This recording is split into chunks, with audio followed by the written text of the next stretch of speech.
Hello everyone, welcome back to my channel माँ के सपने। तो आज मैं आप लोगों के लिए एक मैथ्स का नया कॉन्सेप्ट लेके आई हूँ जो हम अपने बच्चों को जब वो छोटे रहते हैं तभी से ही सिखाते हैं। लेकिन कभी कभी हम क्या करते हैं, शॉर्टकट ले लेते हैं, बट वो शॉर्टकट हमारे लिए बहुत सारी मुश्किलें पैदा कर देता है। क्योंकि जब हम किसी शॉर्टकट के जरिए अपने बच्चे को मैथ्स समझाते हैं ना, तो उस समय वो बच्चा समझ जाता है उतना और उसके लिए वो इजी हो जाता है। लेकिन जब उसका लेवल आगे बढ़ता है तो फिर वो शॉर्टकट उसके लिए बहुत ज्यादा भारी पड़ जाता है, फिर उसे उस कॉन्सेप्ट को समझने में बहुत ज्यादा प्रॉब्लम होती है। तो प्लीज आप मैथ्स का कोई भी कॉन्सेप्ट अपने बच्चों को शॉर्टकट के जरिए मत समझाइए, पूरा का पूरा स्टेप बाय स्टेप उन्हें समझाइए। और मैं अपना वीडियो देख रही हर एक मम्मी से पूछ रही हूँ कि कैसे हैं आप लोग। आप लोग भी यही सोच रहे होंगे कि आज अचानक से मैं ऐसा क्यों पूछ रही हूँ। तो मैं ऐसा इसलिए पूछ रही हूँ क्योंकि अभी जो हमारी दिवाली आने वाली है, और दिवाली का नाम लेते ही अगर बच्चों से पूछा जाए तो उनके मन में बस पटाखे ये ख्याल आता है। अगर यंग लड़कियों से पूछा जाए तो उनके मन में न्यू कपड़े, ज्वेलरी ये आता है। और घर के बड़े बुजुर्गों से पूछा जाए तो उन्हें किसे क्या देना है, क्या लेना है, ये उनके मन में विचार आता है। बट अगर हम लेडीजों से पूछा जाए कि दिवाली, तो फिर उनके मन में सिर्फ और सिर्फ एक ही विचार आता है, वो है साफ सफाई और तरह तरह के व्यंजन बनाना। पुरुषों से पूछा जाए तो उनको तरह तरह के व्यंजनों का ही ख्याल आता है। तो इसीलिए मैं आज आप लोगों से पूछ रही हूँ कि आप लोग कैसी हैं। क्योंकि दिवाली के टाइम हमें बहुत ही ज्यादा स्ट्रेस हो जाता है, बच्चों का एग्जाम भी रहता है, साथ में दिवाली की साफ सफाई और बहुत सारे काम बढ़ जाते हैं, जिसकी वजह से हमें बहुत ज्यादा स्ट्रेस हो जाता है। तो हमें इतना ज्यादा टेंशन नहीं लेना चाहिए और सारे काम सिर्फ और सिर्फ खुद के ऊपर ही नहीं डालने चाहिए, घर के बाकी सदस्यों की भी हेल्प लेनी चाहिए। क्योंकि अगर हर काम हम सोचेंगे कि हम खुद ही करें तो इससे हमारे ऊपर इतना ज्यादा लोड हो जाता है ना कि जो हम स्टार्ट तो बहुत ही मन से करते हैं, लेकिन उसको फिनिश करते करते हमारी हालत ऐसी हो जाती है कि हमारे अंदर बहुत ही ज्यादा चिड़चिड़पना आ जाता है और फिर हम बच्चों को चिल्लाने लगते हैं। इसलिए आप दिवाली का काम अकेले मत कीजिए, अपने बच्चों की भी हेल्प लीजिए, हस्बैंड की भी हेल्प लीजिए, और फैमिली में और लोग हैं तो उनकी भी हेल्प लीजिए। और अपने इस त्योहार को पूरे हर्षोल्लास से मनाइए, टेंशन से मत मनाइए। और आपको अपने लिए भी टाइम निकालिए, क्योंकि अगर जब हम खुद खुश रहेंगे तो ही तो परिवार को खुश रख सकेंगे। तो चलिए ज्यादा बातें न करते हुए मैं अपने टॉपिक पे आती हूँ कि मैं आज मैथ्स का कौन सा कॉन्सेप्ट आप लोगों को समझाने जा रही हूँ। हाँ, तो मैं आज आपको मैथ्स का टेंस और वंस समझाने जा रही हूँ, जो कि हमारे लिए तो बहुत ही इजी होता है, लेकिन जब हमारे बच्चे केजी सेक्शन में रहते हैं तो ये उनके लिए इजी नहीं होता और हम उन्हें इसे कुछ गलत तरीके से सिखा देते हैं, जिसकी वजह से जब ये उनका लेवल बढ़ता है, जब वो फर्स्ट स्टैंडर्ड, सेकेंड स्टैंडर्ड में जाते हैं तो उन्हें और भी ज्यादा दिक्कतों का सामना करना पड़ता है। तो मैं आज आपको समझाने वाली हूँ टेंस और वंस, जिसे कि टेंस यूनिट भी कहते हैं, वो हमें बच्चों को कैसे इंट्रोड्यूस कराना चाहिए और कैसे सिखाना चाहिए, जिसके लिए वो पूरी लाइफ टाइम उन्हें याद रहे। और जब हम उन्हें समझा दें तो उसके बाद उनका लेवल भले ही बढ़े, फर्स्ट, सेकेंड, थर्ड, किसी भी क्लास में वो चले जाए, लेकिन वो उसके हिसाब से ही पढ़ेंगे। या फिर उनके बाद हम जब उन्हें ये कॉन्सेप्ट समझा देंगे फर्स्ट स्टैंडर्ड या सीनियर केजी में, तो उसके बाद हमें हर साल ये कॉन्सेप्ट नहीं समझाना पड़ेगा, भले ही उनका लेवल इंक्रीज होगा, लेकिन वो खुद ब खुद समझ जाएंगे अगर ये कॉन्सेप्ट हम बचपन से ही उनके मन में क्लियर कर देंगे। तो चलिए वीडियो को स्टार्ट करते हैं।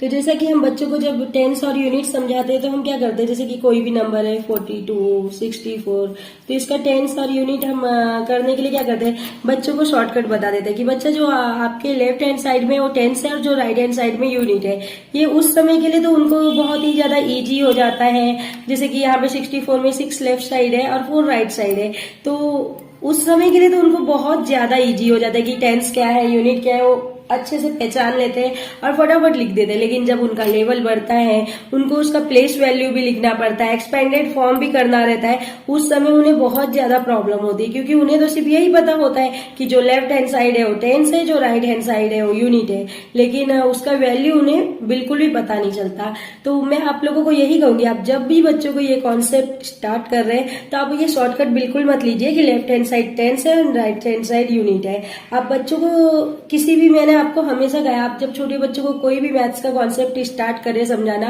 तो किसी भी ऑब्जेक्ट के थ्रू या ड्राइंग के थ्रू करें। तो मैं आप लोगों को टेंस और यूनिट कैसे बच्चों को किसी भी ऑब्जेक्ट के थ्रू समझाना है, ये मैं आज आप लोगों को बताने जा रही हूँ। जैसे कि देखिए, यहाँ पर मैंने इस पेज में टेंस और यूनिट्स के कॉलम्स बना लिया और यहाँ पर मैंने नीचे नंबर लिखा है 28, 2 टेंस 8 यूनिट 28।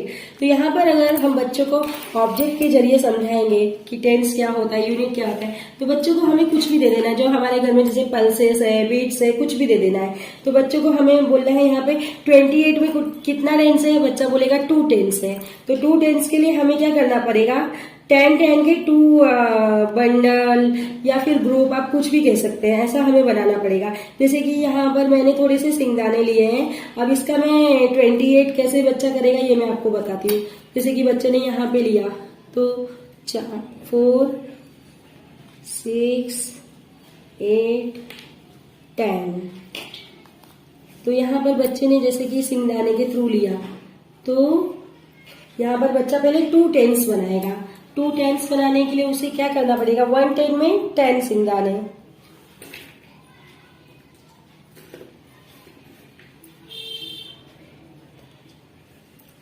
टू टेंस है तो बच्चे को यहाँ पे 10 के 2 ग्रुप बनाने, क्योंकि 2 टेंस है ना, तो 10 के 2 ग्रुप रहेंगे, 1 10 2 10। और यूनिट कितना है, यूनिट है 8। तो बच्चे को वापस से 8 वापस से लेने पड़ेंगे और वो यूनिट के कॉलम में रखने होंगे।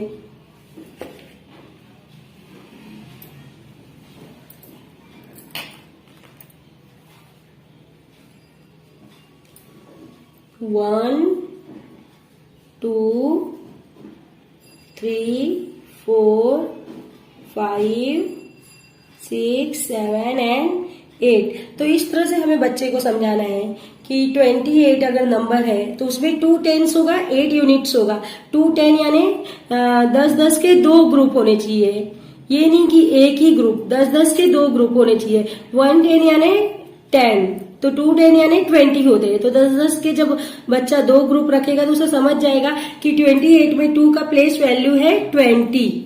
और इस तरह से बच्चा प्लेस वैल्यू भी समझ जाएगा कि प्लेस वैल्यू क्या होता है और फेस वैल्यू क्या होता है। फेस वैल्यू उसका वो नंबर खुद होता है, लेकिन प्लेस वैल्यू जो है वो किस प्लेस पे है, यूनिट पे है, टेंस पे है, 100 पे है, ये मैटर करता है। तो अगर 28 में जो 2 है टेंस पे है तो उसका प्लेस वैल्यू 20 हो जाएगा, और 8 जो है ये हमारा यूनिट पे है तो इसका प्लेस वैल्यू 8 ही रहेगा। तो इस तरह से हम बच्चों को यहाँ पर प्लेस वैल्यू भी समझा सकते हैं। और जब बच्चे को हम इस तरह से समझाएंगे तो बच्चा ये कॉन्सेप्ट अच्छी तरह से समझेगा। हो सकता है उसे थोड़ा एक्स्ट्रा टाइम लगे ये समझने में, बट जब वो एक बार इसे समझ जाएगा तो फिर चाहे वो फर्स्ट सेकंड किसी भी क्लास में जाए, उसका चाहे ये लेवल कितना भी बढ़े आगे, 100 1000 लाख करोड़ कितने भी जाए, पर बच्चा ये फिर इजीली कर लेगा, क्योंकि ये कॉन्सेप्ट उसके माइंड में अच्छी तरह से फिक्स हो जाएगा कि ये कैसे होता है, प्लेस वैल्यू क्या होता है।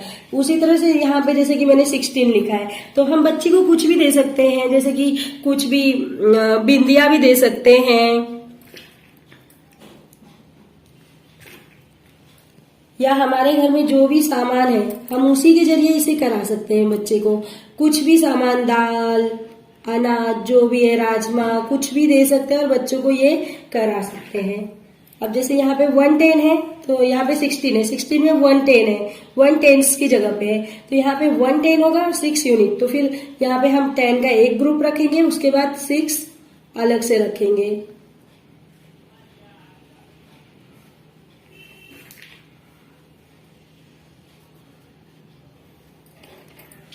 और जैसे यहाँ पे अब 31 है, अगर आप बच्चों को कुछ भी ऑब्जेक्ट नहीं दे रहे हैं, सिर्फ और सिर्फ मतलब उनको पेंसिल के थ्रू भी आप ड्रॉ करना सिखा सकते हैं। जैसे कि आप यहाँ पर ऐसे स्टैंडिंग लाइन बना दीजिए और उसपे 1 2 3 4 5 6 7 8 9 10,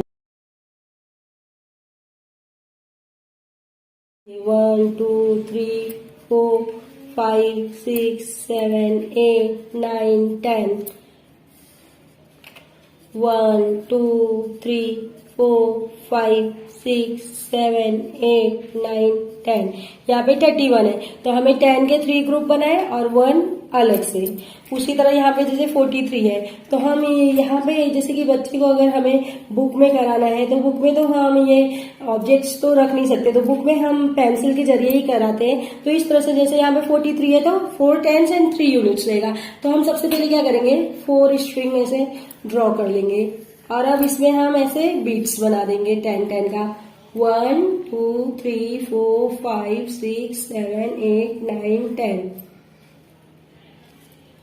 1 2 3 4 5 6 7 8 9 10 1 2 3 4 5 6 7 8 9 10 1 2 3 4 5 6 7 8 9 10 43 1 2 एंड 3। इस तरह से जब हम बच्चों को कॉन्सेप्ट समझाएंगे तो उनको उनका प्लेस वैल्यू भी पता चलेगा, और फिर जब उनको एक्सपेंडेड फॉर्म वगैरह करना रहेगा तो वहां पे भी उनको आसानी होगी, उन्हें कोई भी दिक्कत नहीं होगी। तो इसलिए हमें जब भी टेंस और यूनिट हम बच्चों को सिखाए तो उनको शॉर्टकट ना सिखाए कि लेफ्ट हैंड साइड जो है वो टेंस है, राइट हैंड साइड जो है वो यूनिट है। इस शॉर्टकट के जरिए बिल्कुल ना समझाए, हमें बच्चों को ऐसे ही ऑब्जेक्ट के जरिए समझाना पड़ेगा जिसके थ्रू वो उसका प्लेस वैल्यू भी सीखेंगे और टेंस क्या होता है, यूनिट क्या होता है, ये भी वो सीखेंगे। और जब उन्हें एक्सपेंडेड फॉर्म आएगा तो उसमें भी इसका यूज होगा और वो बहुत ही जल्दी उसे सीख जाएंगे।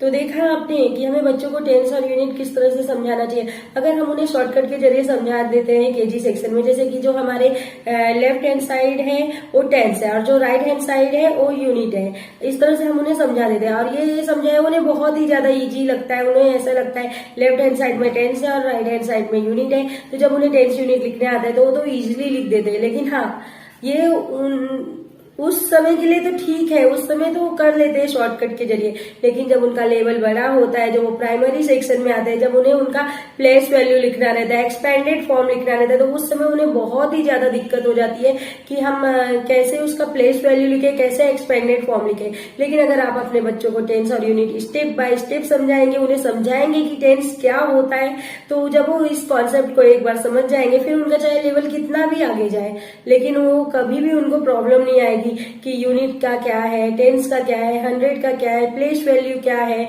एक्सपेंडेड फॉर्म में हम कैसे लिखे, ये सब प्रॉब्लम उन्हें बिल्कुल भी नहीं आएगी। तो मैं आप लोगों से यही कहूंगी कि मैथ्स का कोई भी कॉन्सेप्ट प्लीज आप लोग शॉर्टकट के जरिए बिल्कुल भी बच्चों को मत समझाइए, आप उन्हें स्टेप बाय स्टेप समझाइए। हो सकता है उन्हें स्टेप बाय स्टेप समझने में थोड़ी मुश्किल हो, थोड़ा ज्यादा समय लगे, लेकिन हाँ, जब वो एक बार इस चीज को समझ जाएंगे तो लाइफ टाइम के लिए समझ जाएंगे। लेकिन आप अगर उन्हें शॉर्टकट के जरिए समझाएंगे तो जल्दी जरूर सीख लेंगे, लेकिन जब उनका लेवल अप होगा तो उन्हें बहुत ही ज्यादा दिक्कतों का सामना करना पड़ेगा, फिर उन्हें वापस से जीरो से स्टार्ट करना पड़ेगा, वापस से स्टार्टिंग से स्टार्ट करना पड़ेगा उन्हें वो कॉन्सेप्ट कि क्या होता है। इसलिए मैथ्स का कोई भी कॉन्सेप्ट शॉर्टकट के जरिए बिल्कुल भी मत समझाइए। तो अगर मेरी ये वीडियो आप लोगों को थोड़ी सी भी अच्छी लगी हो, थोड़ी सी भी हेल्पफुल लगी हो, तो प्लीज मेरे वीडियो को लाइक कीजिएगा, और अगर चैनल पे नए हैं तो चैनल को सब्सक्राइब कीजिएगा और अपने सारे फ्रेंड्स के साथ शेयर कीजिएगा। तो मिलते हैं नेक्स्ट वीडियो में, तब तक के लिए बाय बाय।